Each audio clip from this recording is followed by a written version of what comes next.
5 mars 1943. Jean Mestre monte dans un train du STO pour ne pas quitter ses camarades de l'usine qui sont, eux, requis. Il ignore qu'il ne reviendra pas, ni que sa vie va illuminer les ténèbres les plus profondes.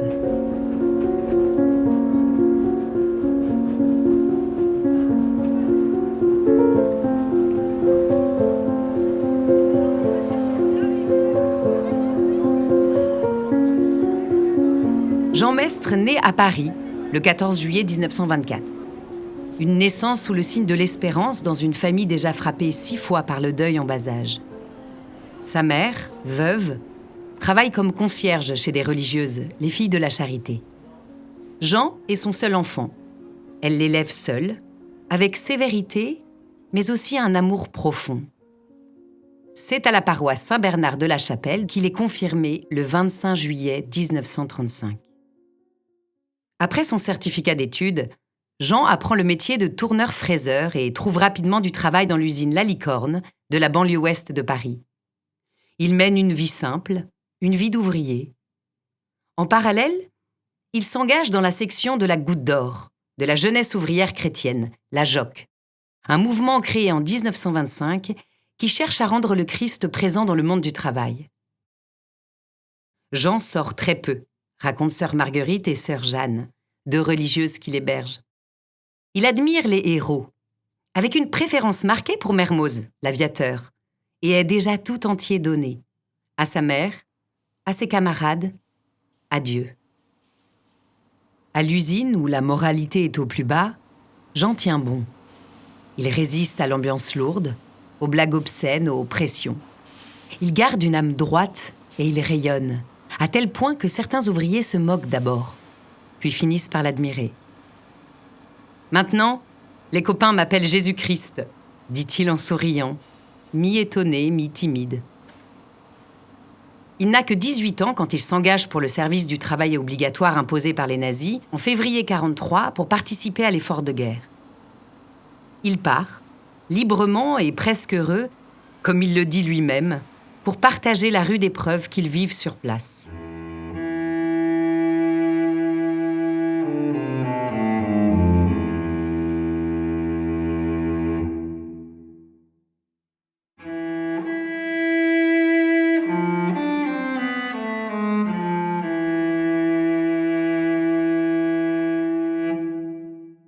Avant son départ, l'abbé André Berthaud, alors séminariste, l'entend dire à sa mère « Tu vois, maman, tu es mon seul amour sur terre, car je ne suis fiancé. Je t'aime de tout mon cœur, mais ne sois pas jalouse. J'aime Jésus-Christ encore plus que toi. Et je sens qu'il m'appelle à être son témoin auprès de mes camarades qui vont vivre des moments difficiles.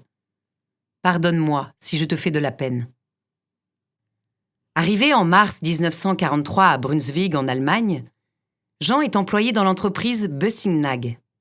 Il se rend à la messe à Saint-Joseph le 18 avril. Il rencontre d'autres jossistes et très vite, le 18 juillet, il crée un groupe d'action catholique dans le camp. Il organise des discussions, monte une bibliothèque, initie des réunions discrètes, dont une réunion régionale d'une 20aine de militants, le 21 novembre. Dévoué, loin d'écraser ou de diviser, il a à cœur de transformer les comportements et amène même les adeptes du marché noir à changer, à partager. Il trouve sa force dans la messe dominicale et la communion fréquente. De ce temps partagé, son camarade Marcel Dagu livre ce témoignage. C'était un garçon d'une foi sincère, profonde, audacieux, enthousiaste et d'une grande humilité. Son rayonnement est tel que l'ambiance de la chambrée se différencie des autres chambres du baraquement. Une solidarité s'instaure entre tous. Des discussions sont suscitées sur les sujets les plus divers. Jean veut faire plus. Il veut aller vers les autres. Jean Mestre faisait partie de ces hommes hors du commun.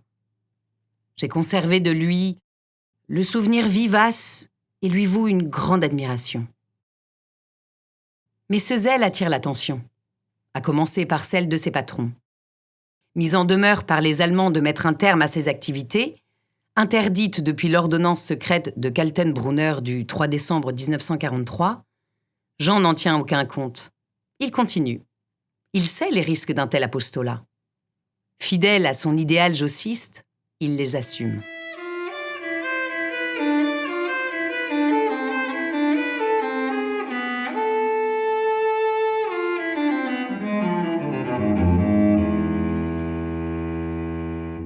En mars 1944, Jean est arrêté par la Gestapo pour rencontre clandestine de la JOC.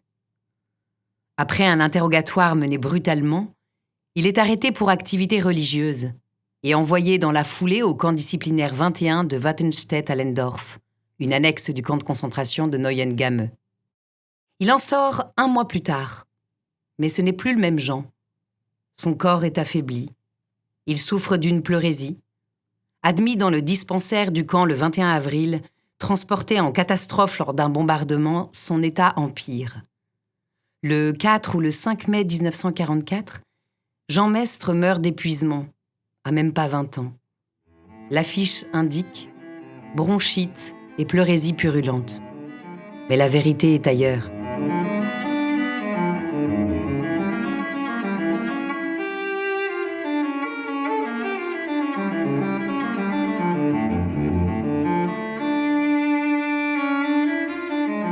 L'abbé Jean Canitrot dira plus tard de lui : « Je l'ai toujours considéré comme un confesseur de la foi, un martyr, mort parce que témoin de Jésus-Christ, là où il avait voulu aller, au milieu de ses frères. »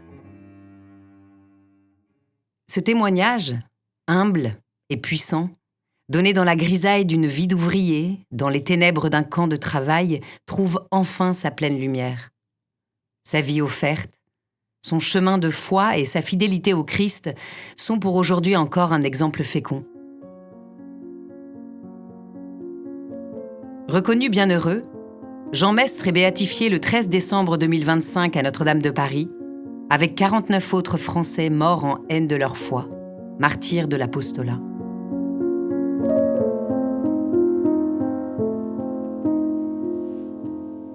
Une production du diocèse de Paris.